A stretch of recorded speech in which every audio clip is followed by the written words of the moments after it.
Hello, everybody, and welcome to the Phillies Talk Podcast. I'm Jim Salisbury, and I am not in Clearwater. No one from our organization is, out of, quote, an abundance of caution, because hopefully we're nearing the end of this thing and get back to normal soon and be back out at the ballpark. But in times like these, I rely on other people's educated eyes to tell me what's going on in Clearwater, and I have the best set of eyes in the baseball business, a guy I've learned so much baseball from and have so much respect for, and that is Phillies legend Larry Bowa. Thank you for joining me, Larry. How you doing? I'm doing well, Jim. We miss you down here, really. I'm not kidding you. Like watching you walk around here and ask very good questions and very knowledgeable of what you do. It's a shame you guys couldn't come down here because the camp's going very good. We got some competition going on here, which is unusual because lately it's sort of like, this guy's going to get this job, this guy's going to get that job. We have some definite in the bullpen. I mean, we got some power arms down there they're going to have to pick from. Utility spots are open, extra men are open. I like the vibe, Jim, of this team. I really do. I know it's a tough division, but I'm looking forward to this team doing something special this year. I'd be very disappointed. If injuries are at a minimum, this team should be in the playoffs without a doubt. Well, I agree as well. And on a lighter note, I do miss being down there. Here's how hard of a worker Larry Bowa is. I'll often walk in to the ballpark 7:30, 7:45, and Bowa University will already be going on at the half field, kind of between the building and the parking lot. And you have to kind of walk down that cement pathway there, walkway into the ballpark. And Larry will often line a fungo at my dome and go whizzing by my ear as I'm trying to walk into the ballpark, just to make sure I'm awake, right? Exactly. I want to make sure you have your wake-up call because, it's pretty early for you.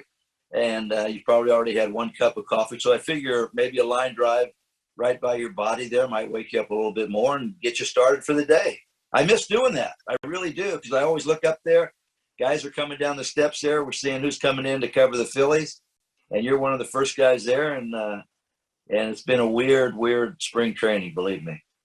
You mentioned that it'd be a disappointment if this team doesn't make the playoffs, and I agree. I think every season you don't make the playoffs is a disappointment. That's what you play for, to win championships. I know you sometimes go through a rebuild, but there's been years here in the last few that this team should have been in the hunt or even in the playoffs last year included. What makes you, when you look back at this winter? It was almost like the tale of two winters, two off seasons. Like early on, they weren't doing a whole lot, and then Dave Dombrowski comes on, and there's a flurry of activity. Were you kind of like the rest of us early in the offseason, wondering, and even like Bryce Harper said, wondering what's going on? What are they going to do? Are they going to, improve this roster? What was your thoughts early in the offseason? Early, I'm not going to say disappointed, but I was scratching my head a little bit because, as you well know, it's been well documented that bullpen last year was a complete mess down there. And it wasn't through who we were using or bringing in. Guys just couldn't get people out. We had some guys down there with experience. They just weren't getting the job done. So as the winter progressed, now this is just me talking, I saw the Mets change ownerships. And once they changed ownerships, they start spending money. And John Middleton is a very, very competitive person. And I guarantee, I have not talked to John about this. This is just my speculation. He probably looked down the turnpike there and said, wait a minute here. This team's getting really good. We need to start doing something. And then obviously they hired Dave. And I think everything sort of fell into place after that. And Dave went out and did a tremendous job in acquiring some power arms down there that can literally strike out people from the eighth inning on. So I think, again, John has not said one word to me, in my opinion, that once the Mets started doing some things, I think John said, you know what, we got to keep up with that team because they're pretty good right now. And the one thing we don't want is a team down the road beating us out. And this is how I thought this thing transpired over the course of the winter. Yeah, I think there's a lot of merit to that. I also think that the hiring of Dave Dombrowski, I think it was on December 11th, was sort of that line from what are they going to do to, okay, they're in it to try to be playoff relevant. I wonder if Dombrowski told ownership, because there was a lot of talk about maybe a transition year in 2021 at that point. I wonder if he told ownership, you guys are closer to being around the playoff hunt than maybe you think. You bring back JT. We go to work on this bullpen. You got Bohm. You got Harper. You got really a nice 1, 2, 3 at the top of the rotation. I wonder if he said that we can tweak this thing and be very, very interesting in 2021. We don't have to just say we're transitioning. This is a transition year. We can make a run at something at a playoff spot if you give me a couple months here to work some magic. What do you think? I think that definitely transpired. Dave, from the very first time he called me and talked, he did not use the word rebuild or retool one time. He says, I want to win. And I think we can win. And, he asked me my opinion and what I thought our weaknesses were. And he is known for putting a winner together real quick. And I think that once he got in and him and John started talking, I think he told John, or they had a conversation. Then he said, this team can win in this division. And I will say this, Jim, this division is going to be very, very tough. And I personally do not think there's going to be a wild card out of this division, because there's 4 or 5 teams in there that are going to beat up on each other. And those other 2 divisions, there's some weaknesses in those divisions. So we got to win this division. We can't have a mindset of we're going to go in there and try to get the wild card. We got to try to win this division. And Dave, you check his track record out. He's got a very, very good track record, and he's very positive. You see him walking around the field every day. He goes field to field. He's observing. He's got the schedule in his hand. Who's throwing on a bullpen here? Who's taking grounders over there? He's on top of everything. And right now, I'm sure he's writing down a lot of questions he wants to ask people. I don't think he came in here saying, I'm getting rid of him, and him. He says, I'm going to observe. And he's definitely been that. His presence is being felt all over the complex. The 4 minor league fields, the big field. He goes on all the trips to the spring training games. So he is definitely into it, and he feels his team can win this year. Well, I was going to ask you what if you can feel the Dombrowski effect down there, the presence, the aura, but certainly you can, huh? No question. I mean, he's got they give a schedule out when pitchers are throwing the bullpens. Like one guy might be throwing at 9, one guy might be throwing at 9:20. He's got that thing, and one guy might be throwing on field 3, one guy might be throwing on Carlton Field. He's back and forth. He knows exactly who's throwing, when they're throwing, who he's throwing to. He knows our lineup before we even gets to the ballpark. He wants to know who the substitutions are. He's on top of everything. There's no question about it. I would maintain that the bullpen's going to be better this year, just for the simple reason it really can't be any worse. I mean, it was a horrendous 2-month stretch last year. It might have been better the next 2 months, and the next 2 months had it been a normal 6-month season. So I think just getting away from just that bad vibe of 2020 and that bullpen is going to help things. But on top of it, clearly he went out and got some arms. Alvarado, Archie Bradley, from the Giants, another Coonrod, good, yeah, right. I mean, they got guys there that if everyone talks about our defense might be a little shaky. I don't think it's shaky. They might have maybe lost a step range-wise, but they're going to catch the ball. But you need that guy with a man on third and less than 2 outs to strike somebody out. And we got some guys down there that can strike some people out. And I think that's important when you get into the 8th and 9th inning of a baseball game. As you well know, Jim, the worst feeling in the world is when you have a lead going in the 9th inning and you walk off with an L on your back. And that happened so frequently last year. It demoralizes everybody. No one's doing it on purpose. No one's blaming anybody. It's just an effect it has on the entire team. And then after a while, as an everyday player, you start thinking, as soon as somebody gets on in the 9th inning, you go, okay, now what's going to happen? And sure as heck, it happened almost every single night last year. And it just wears you out. You can only score so many runs, which I think we are going to score runs, but you can only score so many. And when you have to keep picking yourself up off the mat and coming from behind every game, and then once you get ahead, you see the lead dwindle. that's very demoralizing. Yeah, you got to win the games you're supposed to win, and you have leads. Like last year, Right. they lost 21 games in which they had a lead. That was the most in the major leagues, and a 60-game season, mind you. You know. I was going to say 60 games, 20. Just if you won half of them. Yeah. I mean, you don't need, the way it turned out, all we had to do was win one, but to be in a wild card. But again, I don't feel that vibe right now. This is a very cohesive unit right now. They get along together. There's a lot of energy every day. Again, Joe and his staff have done a good job. Rob Thompson, who coordinates spring training, everything's very organized, and it is a different vibe that I felt over the last 3 or 4 years. Joe Girardi likes roles in the bullpen. He's talked about that now the entire time he's been here, and it looks like he might be able to engineer things this year so that he does have roles in the bullpen. I know you could see one thing on April 1st, April 2nd, 3rd, that first week, and then things could be totally different by mid-April. But do you have any hunches on who he might use as the closer? Joe's keeping that pretty close to the vest. I mean, he has options. There's no question. He's got Neris. He's got Bradley. He's got Alvarado. Those are three options that he can go to. I do think, as you said, he wants to have a role.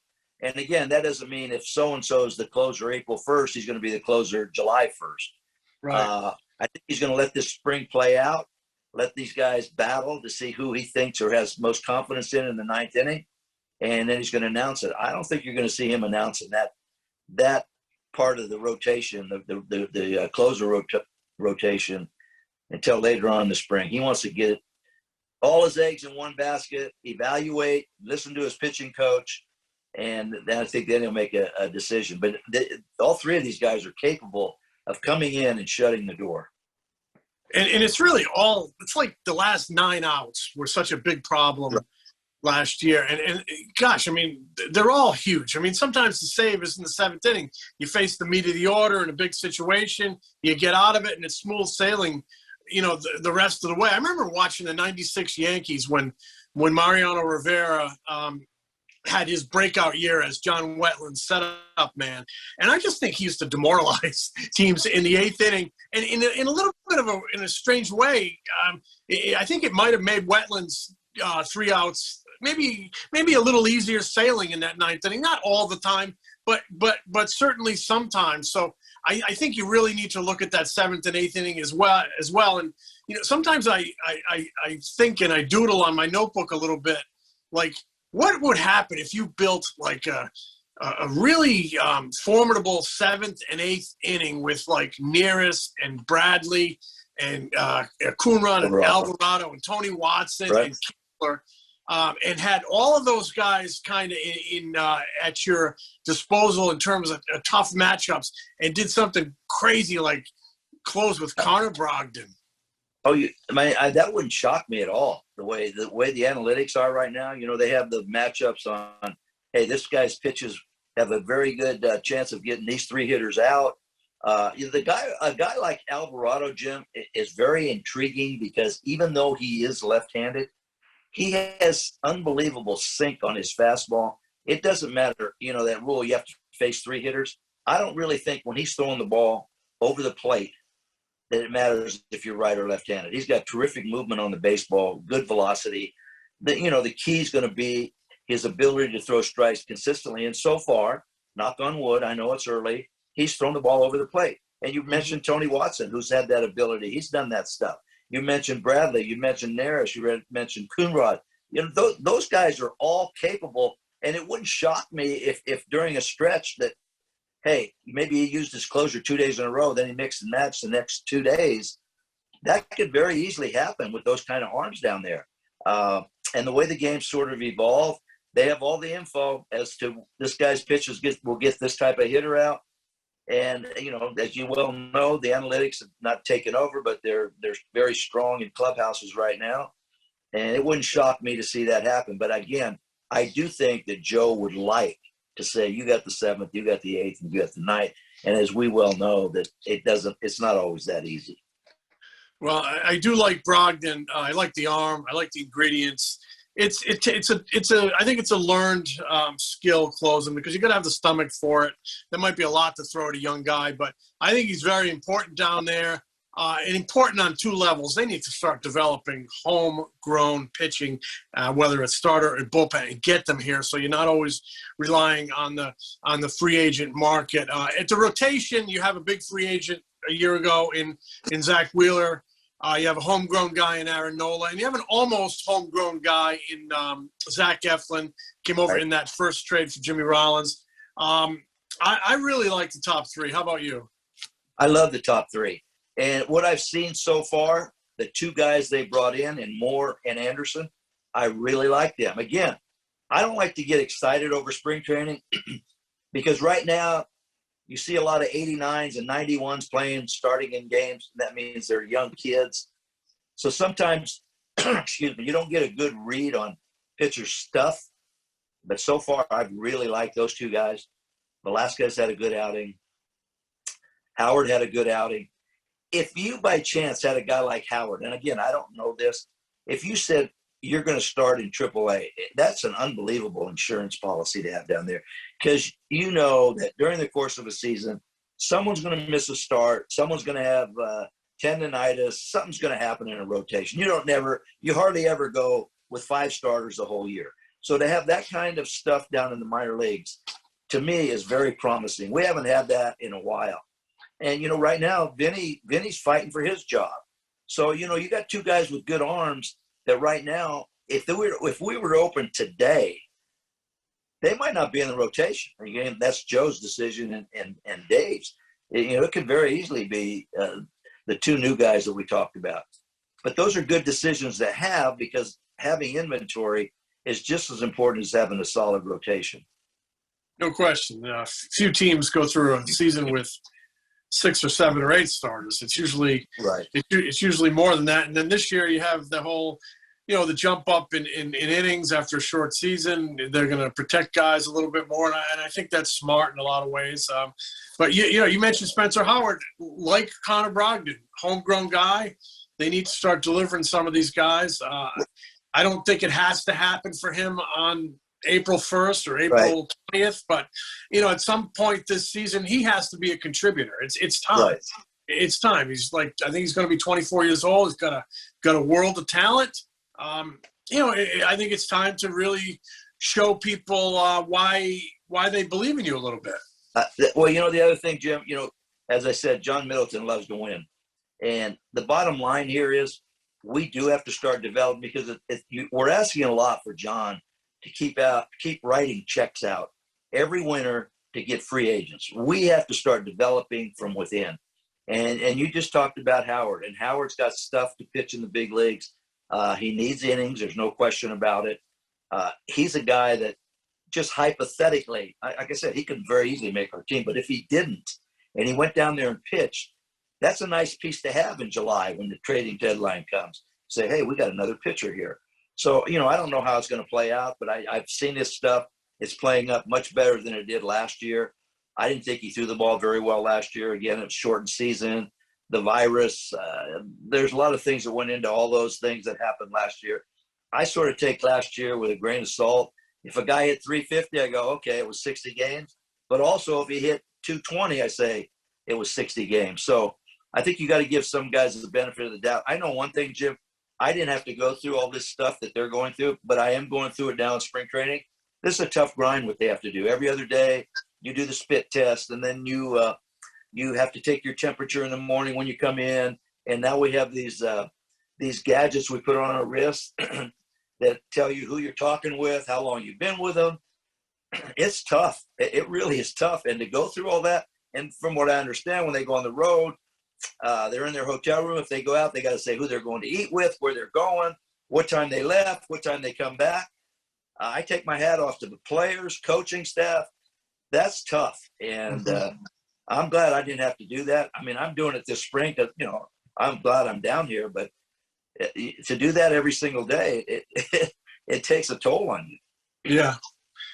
I'm sure it does. It like you said, it's a grind, and this game is so hard. It requires so much focus Now to add that all on top of it, I think it's a challenge to the player. It's really, you know what? It's a challenge to their maturity and how bad they want to see a full season. And I do think they want to see a full season, especially after last year. I mean, they only got paid, 37% of their salaries. I mean, that matters. They want to have a full season. They want to get a full paycheck. And I certainly I don't blame them. You mentioned defense. You think the defense is better than some people say. You might think this is harsh, but when I look at the Phillies, I only see one above average defender on that diamond, and that's the catcher. What do you think? Well, the way that the analytics bring it out to you, you're probably right. But sometimes, to me, the naked eye tells me more than sometimes those numbers. I mean, I like a shortstop like Didi. We had a little meeting yesterday about who was in the right place at the right time last year. And Didi was in the top 5. But yet you read another article and it says Didi's range is down. So if you're in the right place, it really doesn't matter if you've lost a step. I really believe that our infield, we're going to make all the routine plays. Are we going to make great plays every night? Probably not. But Bohm has definitely improved. I love Segura at second base. Didi, I'm fine with it shortstop. I think Didi's, and they said we got the best catcher in baseball. And Harp, I thought, played very good in right field. McCutcheon's going to be on 2 legs this year. Mm-hmm. Last year, it was hard to watch, man. He was hurting, and he played every day. And center field's wide open right now. And Odubel Herrera has opened some eyes. He's coming in great shape. I've had a lot of conversation with this young man. I know he knows he messed up. He's apologized to young kids. He's apologized to the whole team. You can see that he's matured a lot. I hope he continues to have the spring he has, because if he does, you're talking about another bat in that lineup, and all you're doing is spreading that line. You got a long lineup right now of tough outs. And if Odubel happens to be that guy, I'm not saying he is, you're talking about another left-handed bat in that lineup. So I would say our defense isn't great, but it's to me, it's not below average. Okay. I think it's a good defense. We're going to make the plays. We're going to be where we're supposed to be, hitting cutoff men and all that. I wouldn't be at all I don't know. That wouldn't be an issue with me. And again, I told Joe Girardi, when I went to Chicago towards the end of my career and Ron Say was with me, what they did, they let the grass grow. And I said, hey, Joe, let the grass grow a little bit. Let these guys get an extra step. I mean, you might as well tailor your field after your personnel on the field. And, we have a lot of ground ball pitchers. Those first 3 guys are ground ball pitchers. We don't have a lot of ground ball hitters. So why not tailor your field just to satisfy the pitchers that we have? And it would help the infield. So I don't know if they're going to do that, but Joe thought it was a good idea. And we'll see how that plays out. That's a great idea. I mean, I don't know if teams do that anymore. Didn't they used to really water down home plate? Who was it used to hit down and hit choppers and beat them out? Maury Wills maybe? Or Dodgers. The Dodgers had the hardest in front of home plate anybody I've ever seen. And at first base, it was very hard. And then I've also seen when you go on the road and you're playing a team that has, like when we played the Cardinals, we used to water that dirt, even if it was at the vet. We watered the heck out of it because they had all that speed. And so you might as well try to take advantage at your home field, do what you have to do to win a baseball game. I love it. That's old-time baseball, man. Getting that edge. I used to hear stories about, like, when the Celtics would go in, like, an arena, the opposing team would turn the temperature in the locker room, because they had those little locker rooms in those days. Right. Turn the temperature up to 100 and try to get them wiped out even before the game. All those little gamesmanship stuff. Well, in Minnesota, they have those guys that hit all those home runs in the Metrodome. They used to turn the AC on when certain teams hit it and turn it off. I'm not sure which one it was, but one of those made the ball carry farther. So when Minnesota was hitting, that's what they did for them. And when the other team was hitting, they turn it off and make them hit the ball a little harder. So, I mean, just little things like that. And you know what? What if it wins one game? And how many games were we out of it last year? One game. So, You know what? With the wild card and everything, one game might get you in. And if you want to analyze our pitching staff, I'll take my chances right now. If somebody said the playoffs start tomorrow, you have Wheeler and Nola, I'll take my chances with those 2 guys pitching against anybody in the National League. So once you get in and you have 2 guys like that, and Eflin's really come on, we got three really good starters, I think. And I would think our three starters in our division, depth-wise, are better than any of the three that we're facing in our division. Those three guys have been very impressive. Eflin's getting a lot better. He's going to be really good. I had no problems with Wheeler and Nola. So, hey, you roll the dice. You got three studs like that. Who knows what can happen? I'm an Eflin fan. I always have been, because he reminds me of that old saying, slow and steady wins the race. He's always getting a little bit better. He's always moving in the right direction, you know? And I still think the best is yet to come on that guy. I do too. He finally knows who he is. We went through a period of time where, I'm not going to mention any names, they wanted him to throw 4-seam fastballs, and he was getting killed. And I remember going out to San Francisco on a road trip with him. I had my job that I have now, and I just happened to be talking to him. I said, "What's up?" And he said, "Well, I don't feel like I'm getting the most out of my ability." And I said, and he explained to me, he says, "They want me to pitch up in the zone." I said, "Well, you're not an up in the zone type pitcher. You go up after you show hitters down, down, down, then you go up. You don't just stay up, up, up." And, and he started, he said, I asked him, "What's your best pitch?" He said, "I got a real good sinker." I said, "You got to go back to that." And I don't know if he did it right away, but the second half, he started using the two-seamer along with the curveball and the changeup, and he's become a very, very good pitcher. He believes in himself. He believes he knows what he has to do to get people out. He uses both sides of the plate. He's a strong number 3 pitcher, believe me. Yeah, he can. I think he could pitch on my team any day. I'm a fan. Tell us about what you're seeing from Realmuto and your gut feel on opening day, and how does Rhys Hoskins look coming back from elbow surgery? Hoskins looks good. In fact, he's going to play. Let's see, today I lose track of days. Today's Monday. We have a game too. I think he's going to play first base the first home game after this day off. Where we play Toronto tomorrow, and then I think we play the Yankees again on Wednesday. I think the schedule had him playing first base on Wednesday. He's swinging the bat. There's no problem. JT, he's been ready to go since he had the cast on. And, I had a good conversation with him. He said, "Hey, Bo, last spring, after we shut it down, it took me 2.5, 3 weeks to get ready. I'm going to have 2.5, 3 weeks. I should be ready." The thing we got to be careful of with him is don't come back too soon. You don't want anything to happen with that thumb. And as you well know, in April in Philly, it could be very cold.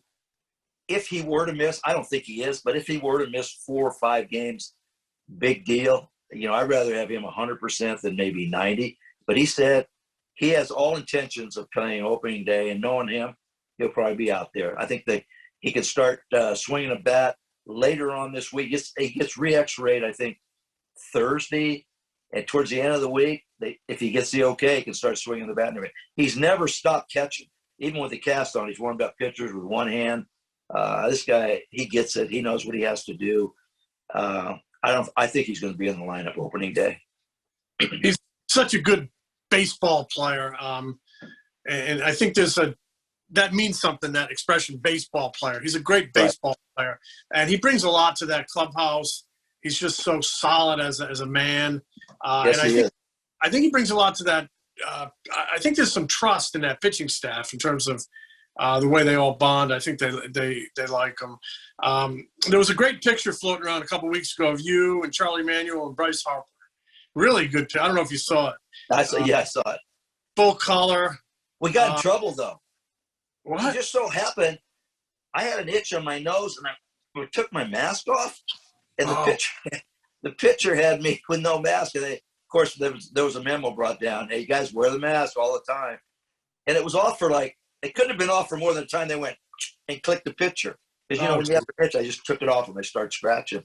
And Charlie pulled his down, but it was a good pitcher. We've been following the rules. Plus, Charlie and I both have both shots, so that makes it a lot easier. But Harp's in great shape, Jim. I'm telling you, this guy, I don't like putting numbers on a guy. It would not shock me if he hit between 40 and 50 home runs. Barring injury, I've never seen bat speed like this. He's got a chance to do some serious damage this year, barring any injuries, believe me. The ball comes off the bat just so different than anybody else, and it's a loud sound right now. 40 or 50, I think the folks up here would take that. Well, Hart's probably going to be mad if he heard this. He don't like me to put I call him a freak. I say, good morning, freak, because I've never seen guys hit balls like he does. I mean, he hits them the other way, hits them straight away, pulls them. I said, they don't make people like that, and he just laughs. And he said, I just want to win. So, if he can do whatever he does, he's going to be the big part of the middle of our lineup. And how he goes is probably how our offense is going to go. I kind of agree with that. I think if he finishes in like the top 5 of the MVP, you can be a playoff team. I do. Yeah, I would say that. I would say that's a good wager to bet. I think that he will. In fact, I think he's going to be in the top 5. It wouldn't shock me to see him win it. But again, I don't think Harp's into the. If you say you want to win the MVP or do you want to get to the World Series, there's no doubt what he would say. He said, "I'll go to the World Series."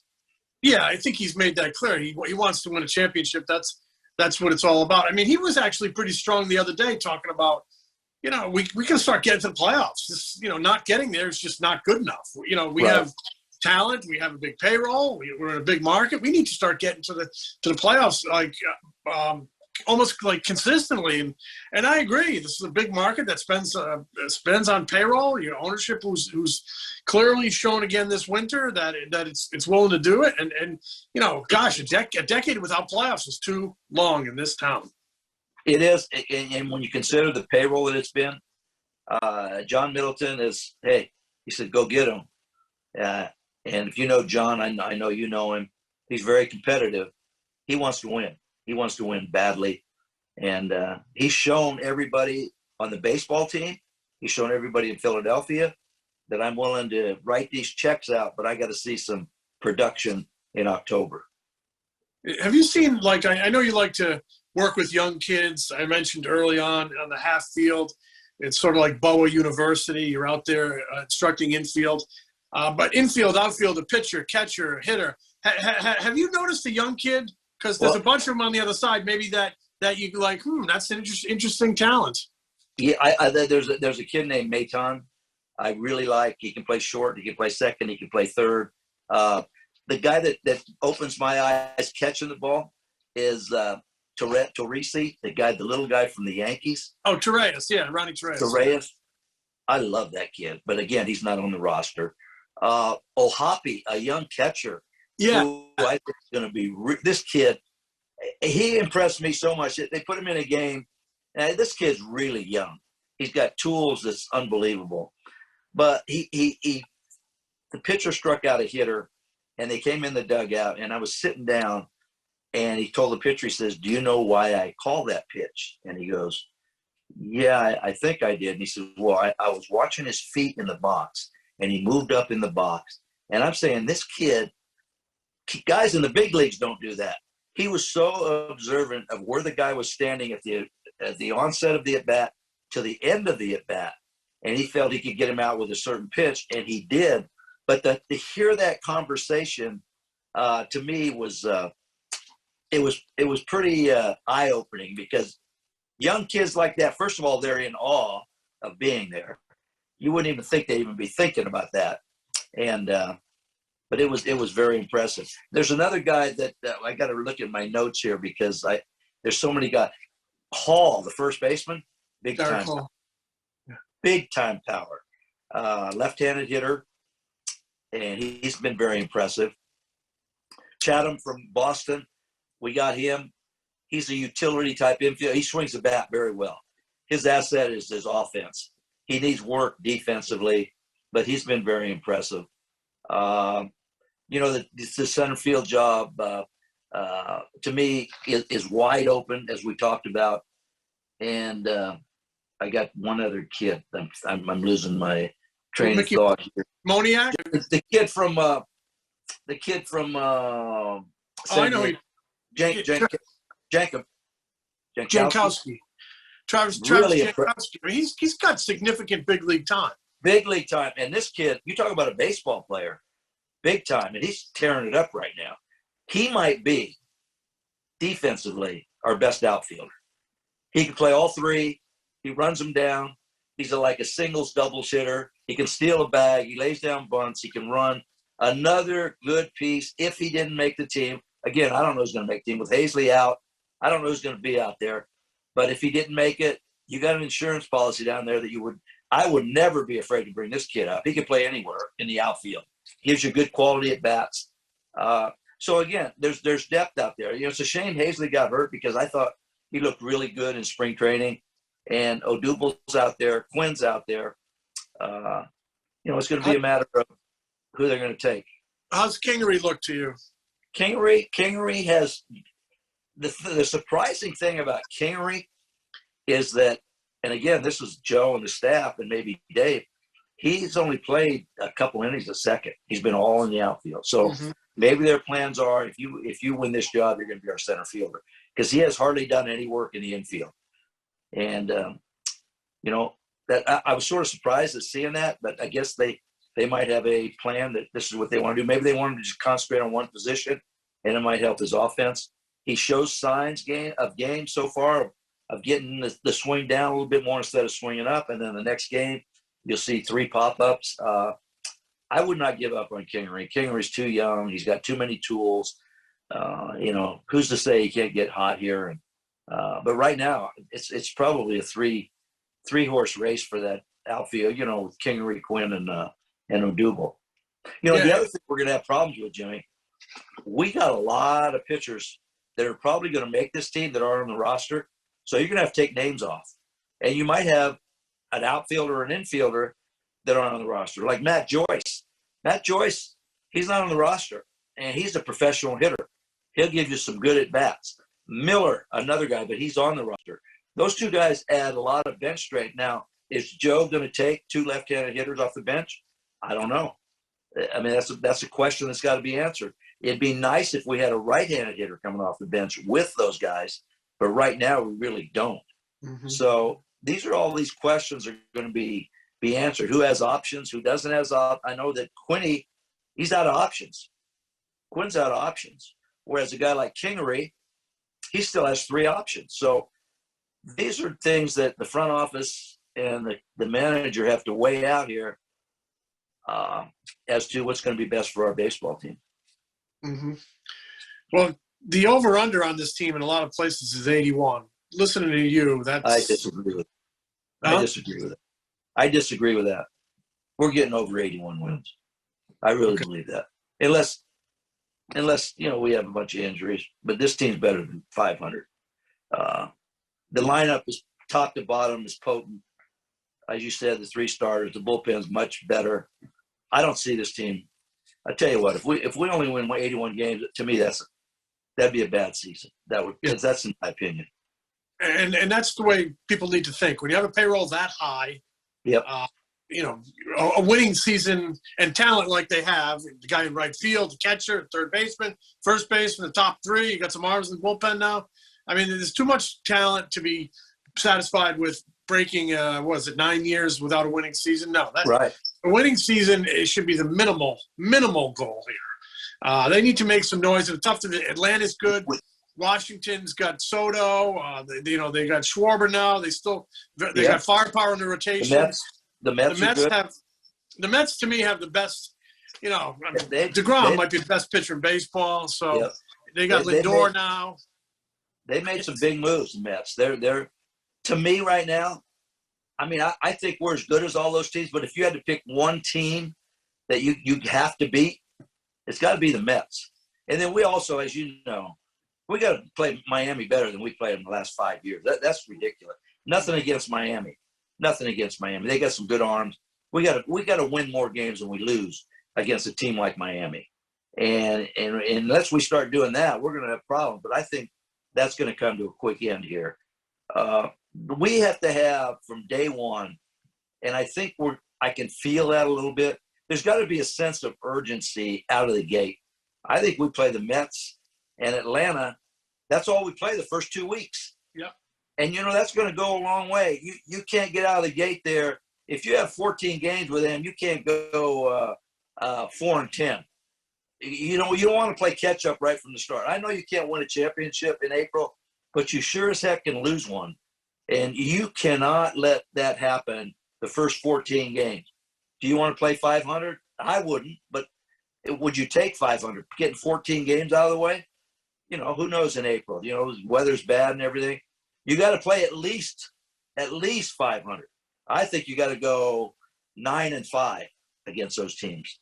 And if you can establish a good base like that, you're getting 14 games out of the way just like that against two real good baseball teams. So it's going to be important. That sense of urgency has got to start opening day. And if we can get a little momentum right out of the gate, we're playing, I think, 6 games or 7 at home right away. We're going to have roughly, 8,000 people in the stands. 8,000 right now feels like 80,000 when you go. We get 2,000 down here, and it feels like it's sold out.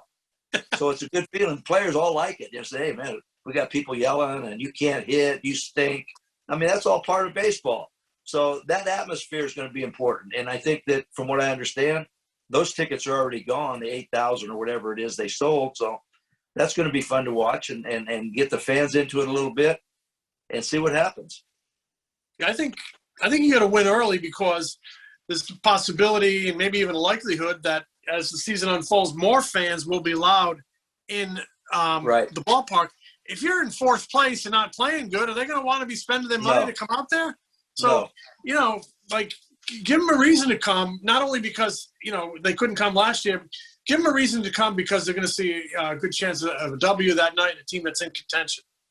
I agree with that 100%. If you get out of the gate slow and we open up everything, say, at the end of June, and we're 9 games out, you might have 8,000 there. So you got to get out. You got to get out of the gate, and the ability is there.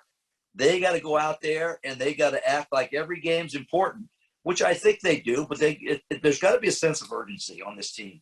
And I haven't seen the sense of urgency in the last 4 or 5 years. I mean, to me, this is a good baseball team. It's a real good baseball team, and I keep using the word injury. If you can stay away from injuries, there's no reason in the world this team cannot be where it should be at the end of the year. Well, that's a very interesting word, urgency. And you know when they showed it? When Dave Dombrowski took over, and it all changed. Everything changed. The winter changed. The mindset changed. He said, we're going to be aggressive in trying to fix this bullpen. And I think he convinced ownership that, let's get Realmuto back. Let's do this. Let's do that. Let's open the purse strings a little bit more and push that tax because we might be closer than you guys actually think. So I sensed urgency when you brought that guy on. You don't bring that guy on to preside over a rebuild, and I actually don't think urgency is going to be a problem with this team, and hopefully it won't be. So we'll see. All right, Larry, loved it. Thank you. All right, buddy, we missed you down here. Is there any chance, even if this thing opens up a little bit, you getting down here for a week? I don't know. I'm not sure. Keep our fingers crossed. Yeah, well, you probably want to hit a line drive in my head. I was just going to say, I need to hit a line drive when you come down those steps. Keep you loose down there. Keep me light on my feet. All right. Well, yeah. Well, you never know, but I really thank you. It's an off day down there in Clearwater, but it's never an off day for Larry Bowa when it comes to talking baseball.